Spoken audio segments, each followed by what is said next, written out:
Good day, wonderful viewers. I am your teacher, Mrs. Amijaite, who has come again to continue with our lesson. And today, we are going to be looking at punctuation marks. As you already know, punctuations are very, very important as they add meaning to our write-up. And what we have here says, a punctuation mark divides one sentence or one part of a sentence from the order to help the reader's eyes. What we are saying is that without the punctuation marks, it becomes highly difficult for someone to read and understand really what a particular write-up is saying, or to control the reading. It helps to control the reading. They also give other signals about our write-ups. In this session, we will explain the uses of the different punctuation marks that we have.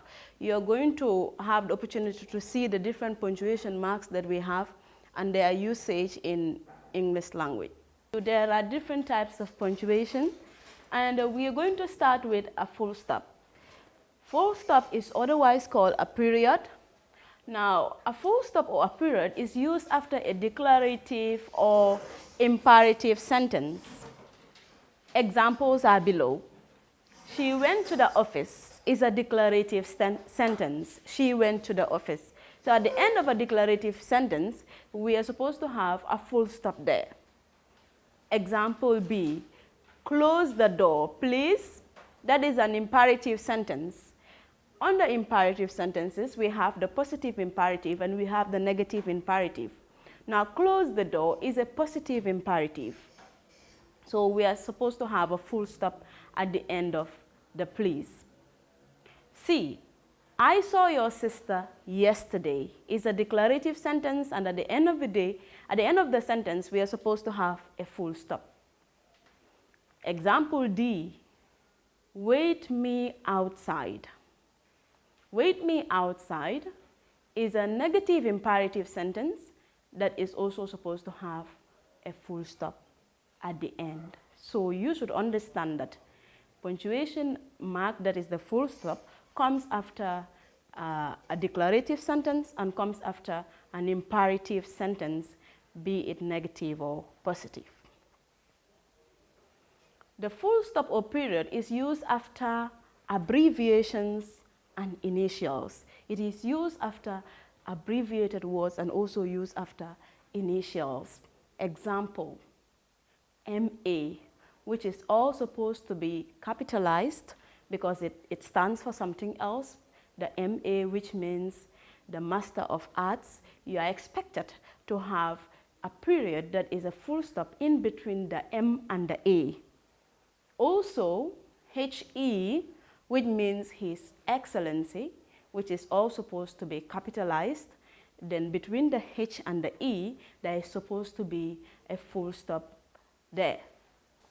Note, it is wrong to apply full stop when writing word-based acronyms such as GRTS, SSHFC, GPA, NAWEC, ECOWAS, WIEC, UNO, UNESCO, UNICEF. These words are not supposed to carry any full stop because they are base words. We will move on to the next punctuation mark, which is a question mark. A question mark is introduced at the end of an interrogative sentence. A question mark is used at the end of a question. Examples, who took my pen from my bag? This is a question and definitely should carry a question mark. Is that man your father? This is another question that should carry a question mark. Did you see him last night? This is a question and it has a question mark. When is going to be the next test? This is a question and there is a question mark. How many subjects did you credit is a question. So with all these things you have seen, these are all interrogative sentences and they should carry a question mark at the end, which of course they are having already. We will move to the next, which is the exclamatory mark. Exclamatory mark. We use an exclamation mark at the end of an exclamatory sentence, or we place an exclamation mark when we want to emphasize or express a sudden or strong feeling. Example, I scored the winning goal. It is a surprise, so definitely it should have an exclamation mark.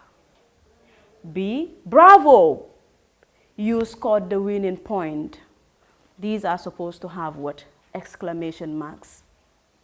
Look out, there should be a question, an exclamatory mark at the end of it. Please help, there is supposed to be an exclamation mark in all the examples, which is already done. We will now move to the comma. It is used to separate 3 or more items in a series. It is used to separate words or group of words within a sentence. That is when you are listing, a comma is used. Example, the man kept cows, sheep, goats, and poultry. Before saying the man kept cows and goats and sheep and poultry, you can use the comma to separate them, and then the last item, then you can use the conjunction and to put them together. So that is why from cows we have a comma, sheep before repeating the word and. We have sheep, then comma again, goats, and then and poultry. Example B, this particular guy plays so many games, football, tennis, basket, and hockey. But we cannot put an in between all of them. We definitely have to use a comma to separate the items. So he plays football, comma, tennis, comma, basketball, and hockey. C, Lamin, Fatu, and Bintu. These are 3 people. You cannot use the conjunction in all of them, but you can use a comma to separate them. Lamin, Fatu, and Bintu were promoted to a new class. So the comma is definitely used to separate items, or it is used to separate 2 or more items, or it is used to separate words or group of words within a sentence. Note, when 2 or more adjectives precede a noun, use a comma between the adjectives. We have adjectives on the board. A tall, thin, ugly. All these are describing one person. Tall is an adjective, thin is an adjective, ugly is an adjective. So we are going to use a comma in between. A tall, thin, ugly man entered the house. You cannot say a tall and thin and ugly man entered the house.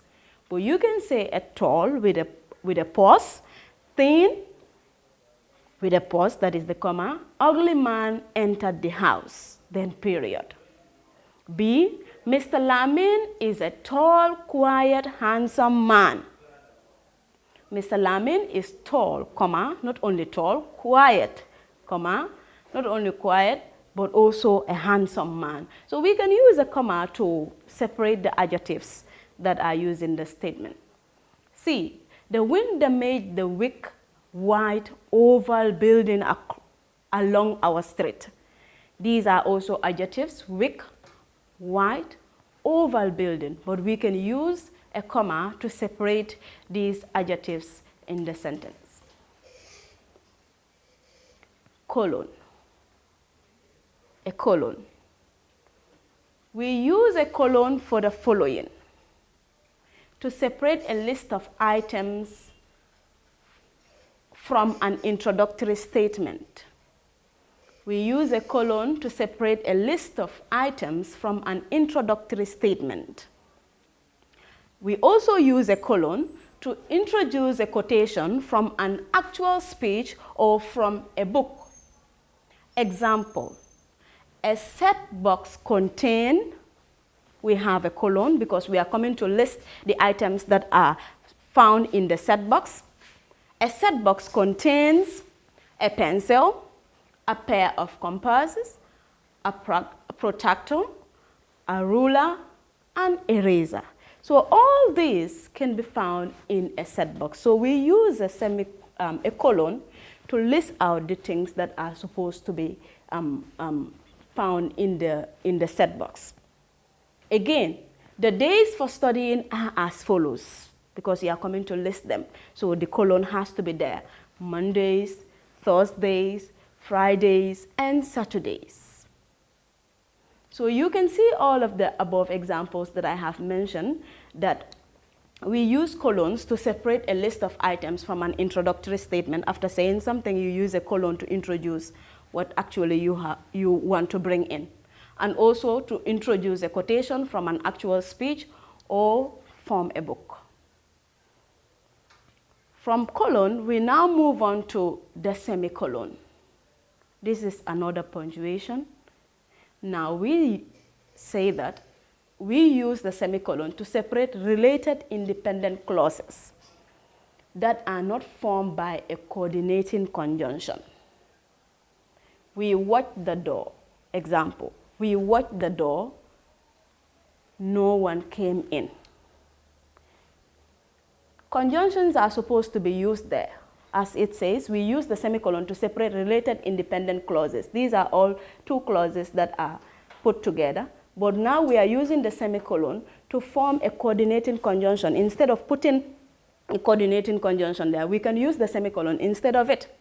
Now we watched the door, semicolon, no one came in. It's the same thing. My tooth hurt, I must have a cavity. There was not a cloud in the sky. It was extremely hot. Mango is a common food item.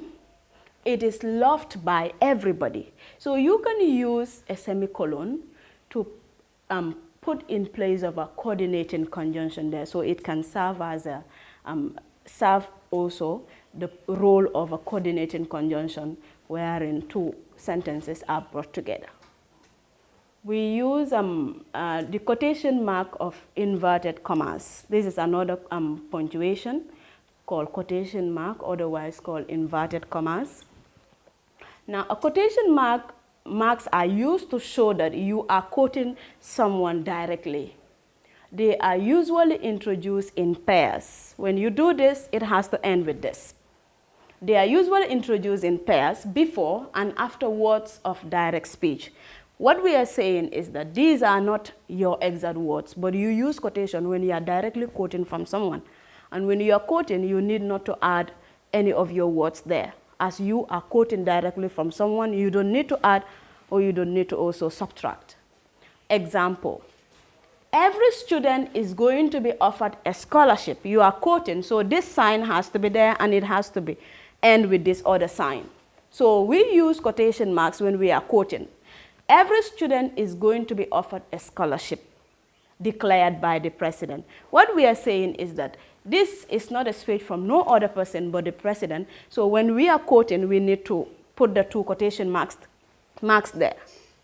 Again, don't forget to bring your own pens with you. Our teacher ordered. This is not a word from a person but a teacher. It is quoted, so the two signs have to be also there because it is quoted from the teacher. What have you done so far in school? My father asked. This is said by my father, so the two signs have to be there since they are quoted. We will now move to another punctuation mark, which is apostrophe. We use an apostrophe to show that letters have been omitted from contractions. To show that words that are supposed to be contracted, we use the apostrophe to show that they are contracted words, they are shortened words. Example, hasn't. The apostrophe is there to show that the word is supposed to be has not, but because we want to contract the word, we are using hasn't. Again, is not is contracted as isn't with the use of apostrophe. Again, will not is contracted as won't with the use of apostrophe. Again, it is also contracted as it's with the use of what? Apostrophe. So apostrophe is also used when we want to omit some words to form contractions. We use apostrophe to show possession or ownership. Example, my cousin's book. my cousin's book. We are using the apostrophe to show possession, that we are referring to who? My cousin. My cousin is the owner of the book, so it has to carry the apostrophe S. Again, the woman's ride. Who are we talking about? The woman. So we have to do what? Put the apostrophe there for possession. The farmer's wife. The farmer has to also carry the apostrophe S. Fatu's brother, also possessive. It has to carry apostrophe S. The lady's cloth also has to be what? Possessive. We also use apostrophe to show that the first two numbers have been omitted from a year. Like apostrophe 90 to show that it is 1990, to show that certain words are omitted. Apostrophe 90 to show that it is 1990. 80, apostrophe 80 to show that it is 1980. This is to show that certain words or certain numbers are also removed. 80, apostrophe 80 means 1980, and apostrophe 70 means 1970. So we use apostrophe to show that certain numbers or certain words are also omitted. We use apostrophe to form the plural of letters, numbers, and words. Example, how many A's are there in the word canon? To show that there are several A's in the word canon, so we have to put apostrophe S to show the plural form of the A's there. B, how many R's are there in the word referred? The word referred is here, but they're now asking how many R's to show that the plural form of R, that there are not only one R there, but there are several R's in the word referred. Also, we use apostrophe in, she is in, like in the third sentence here, she is in 30s, to show that not only one, but she is in her 30s, meaning it's not the plural form of 30. The next on our list is hyphen. As you can still see, we are still on punctuation marks. A hyphen is used to show the division of a word at the end of a line. Always divide the word between its syllables. Example, Buba says that he dreams of going to Europe. That's the end of our line. You have to come down with the hyphen in between to show that you want to continue, but the space does not allow you to continue whenever he thinks about it. And then you cannot put when dot hyphen ever. These are two different words. That is why divide the two sentences into syllables, deal with the first part, and then bring the other part with the hyphen in between. Not whenever there, with omitting the N to show that the N, the N for the never could supplement for both. That is not the right way of doing it. Again, I did not understand. Understand can be also used in the same way, like you're writing and it did not fit. You have to put not I did not. We use two or more nouns. We use hyphen when two or more nouns are used as adjectives. We use hyphen when two or more nouns are used as adjectives. A one-legged man. One is a noun. Legged, leg is also a noun. But here they are functioning as what? Adjectives. So definitely the hyphen has to be in between them. B, a one-man barn. One as a noun, man as a noun, but here serving as what? An adjective. The hyphen has to be in between. A 5-hour drive. A 5-hour drive, we have 5 as a number and the hour as also time. These are all nouns but serving as adjectives here, so the hyphen needs to be in between. That's not the only use of hyphens, but hyphens are also used to divide a compound word that is written as one word between the words that form the compound. Divide a hyphenated compound word. Example, living room. These are compound words, but we have to use the hyphen in between them. Sister-in-law. Sister-in-law are compound words, but hyphen has to be in between them, the different words that are used. Coat of arm. Coat of arm cannot go without the hyphen. It has to be there. Coat, hyphen, of, hyphen, arm. Again, commander-in-chief. Commander-in-chief, like you want to say commander-in-chief of the armed force.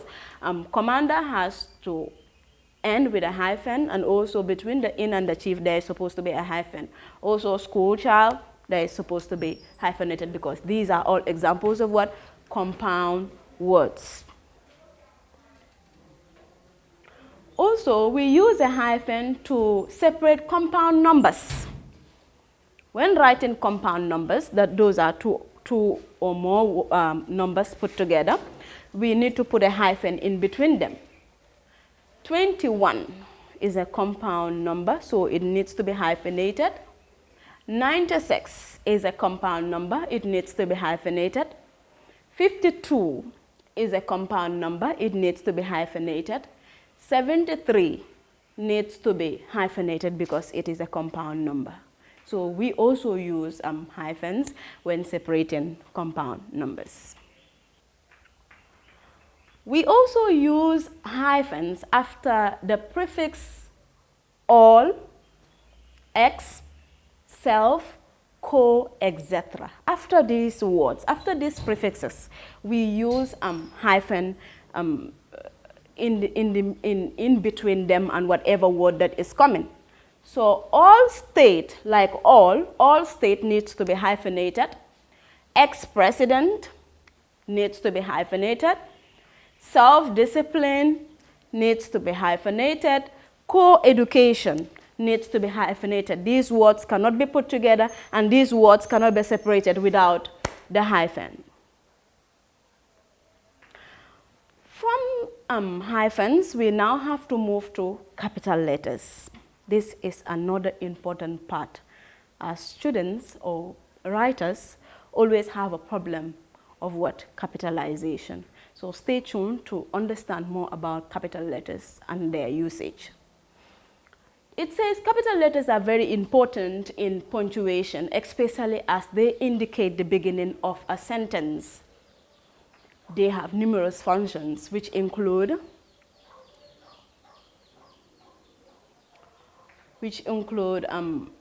they are not only used at the beginning of a sentence, they are used at the beginning of a sentence with the first word of the sentence must start with a capital letter. That is to say, when you want to start any sentence, the first word must do what? Begin with a capital letter. So example we have, construction works start with a plan.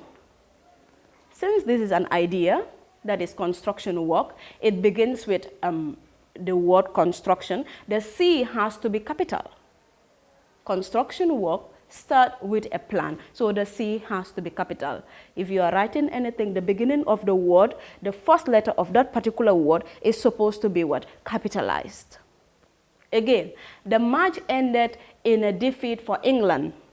This is an idea. This is a statement. So the first word of the sentence must also do what? Begin with a capital letter, that is T, and all the rest can be written in small letters. Capital letters are used for all proper nouns that include specific names of people, specific names of places, etc.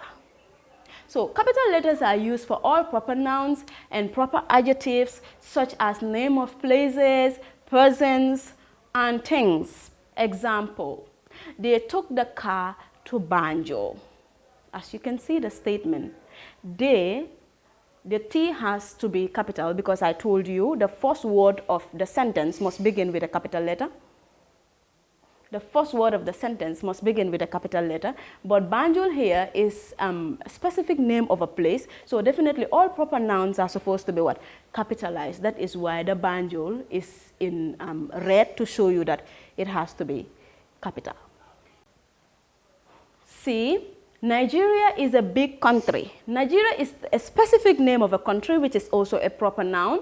It should begin with capital N, since the word there is Nigeria. Not only that, but we told you that the first word of every sentence must begin with what? A capital letter. So apart from the fact that Nigeria is a proper noun, but also you have to begin with a capital letter since that's the first word of the sentence. D, Gambians are very nice people. Gambians, the name Gambians are people, so which is already a noun. So the G has to be capital. Since it is Gambia is the name of a country, the G has to be capital. So it says Gambians are very nice people. The G is in capital to show you that proper nouns should carry what?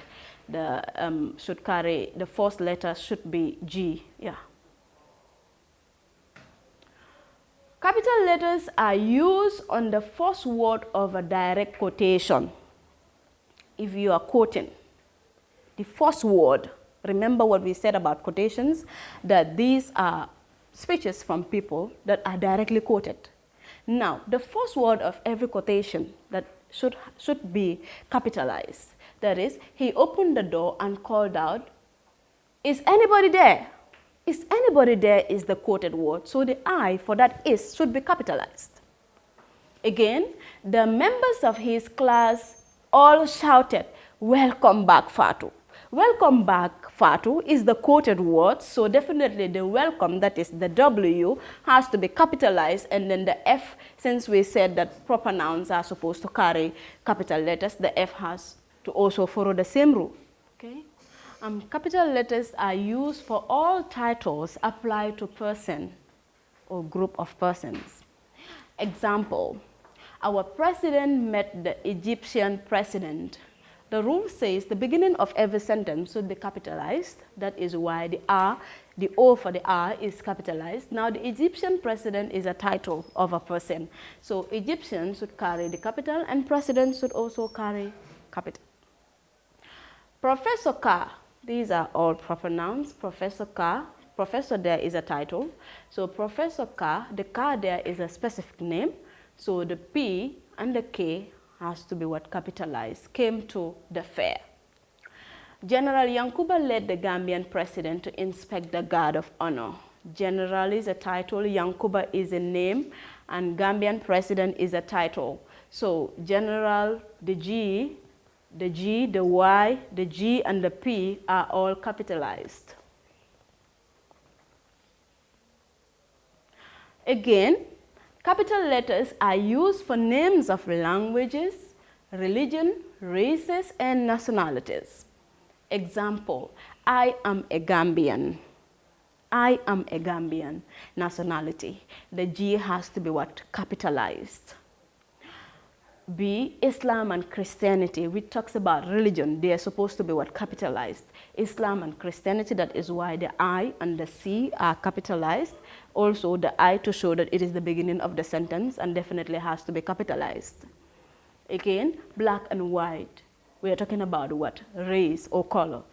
Black and white, the B is capitaled, the G is also capitalized. It says black and white colors are all descendants from Adam.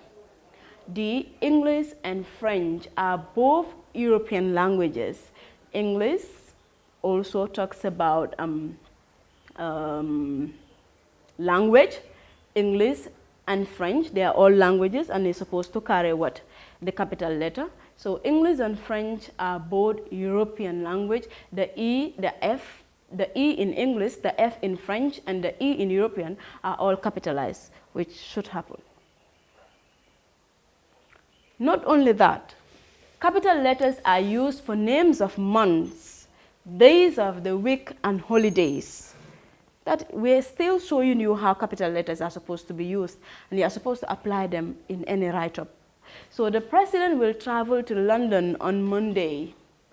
The T in D is capitalized because it is the beginning of the sentence, but the L and the M talks about the place and it talks about the days also. So the L and the M has to be capitalized as the rule says. Capital letters are supposed to be used for the names of months, days of the week, and holidays.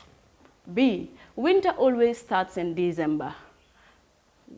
Winter, which is the season, also has to the W has to be capitalized, and the D, which talks about a month, should also be capitalized.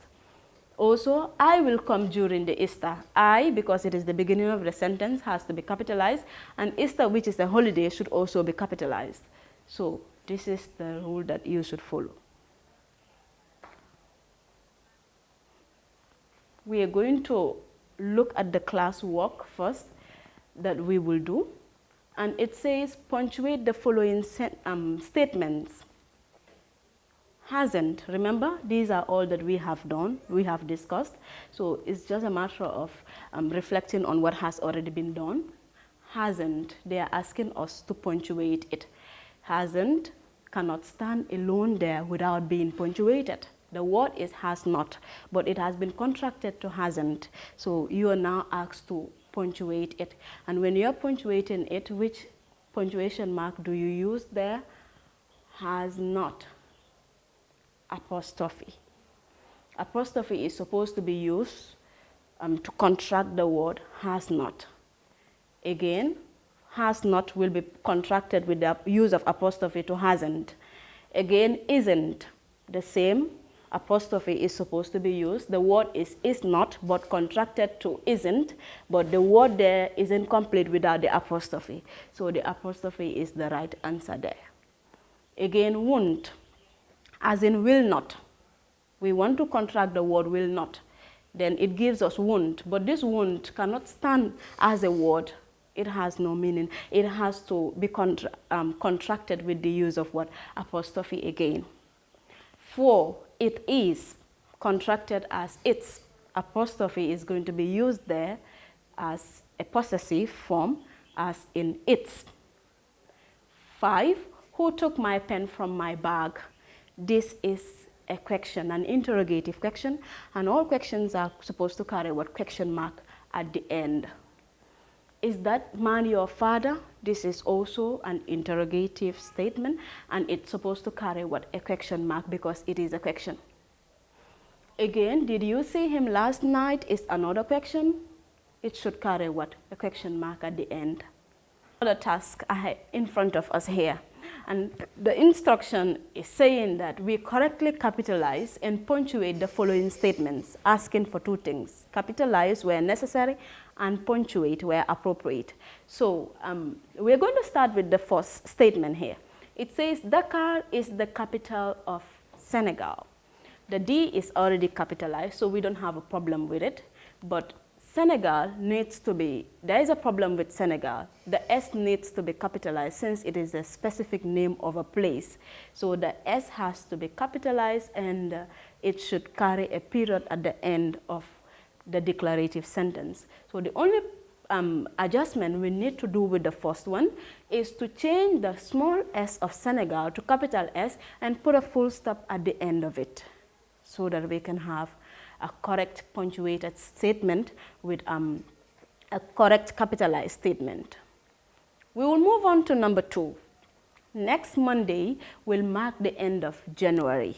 Next Monday will mark the end of January. If you look at the statement, the next one of the steps told us that the first word of the statement should begin with a capital letter. So this capital N is highly wrong here. It has to be capital, this small s is wrong. It has to be capital N, so that the beginning of the statement of any sentence needs to be capitalized. Not only that, name of days need to be capitalized, as we are told in just some minutes back. So Monday needs to be, the M of Monday needs to be capital M, and also the month of the year, that is January, the J has to be in capital letters, so that we can have the N, the M, and the J all in capital letters. We have changed the small letters to the capital letters. That is not all, because the instruction is asking us to also punctuate. This is also a declarative sentence, so it should carry what? A full stop at the end. So when the N is capitalized, the M for Monday is capitalized, and the J for January is capitalized with a full stop at the end. That gives us a very perfect sentence or statement. The third on our list is saying, we requested the following. chalkboard, ruler, and duster. We are told that the first word of the sentence must begin with a capital letter. So definitely this pronoun we, the W, has to change to capital W. And then these are two independent, these are sentences that are listed for us. So when the W is capital, we requested the following. Since we are listing, there is supposed to be a colon there. When you are listing, you make use of the colon. So if you say we requested the following with a colon, chalkboard, you need a pause between the board and the ruler. Chalkboard, ruler, and duster with a full stop at the end because it is a statement. Again, the fourth one, he came home, ate lunch. This sentence is not correct when it is not punctuated. He came home, ate lunch. He is the beginning of the sentence, and then the H, we are told that the first word of the sentence should begin with a capital letter. That is, the first letter of that particular word should begin with a capital letter. So the H should be capitalized. He came home as one independent clause. Ate lunch is another independent clause. So these are two clauses that are brought together, but we can separate them with the use of the semicolon. So he came home, semicolon, ate lunch, full stop. Okay, we will look at number 5 now. The manager hired 3 young ladies.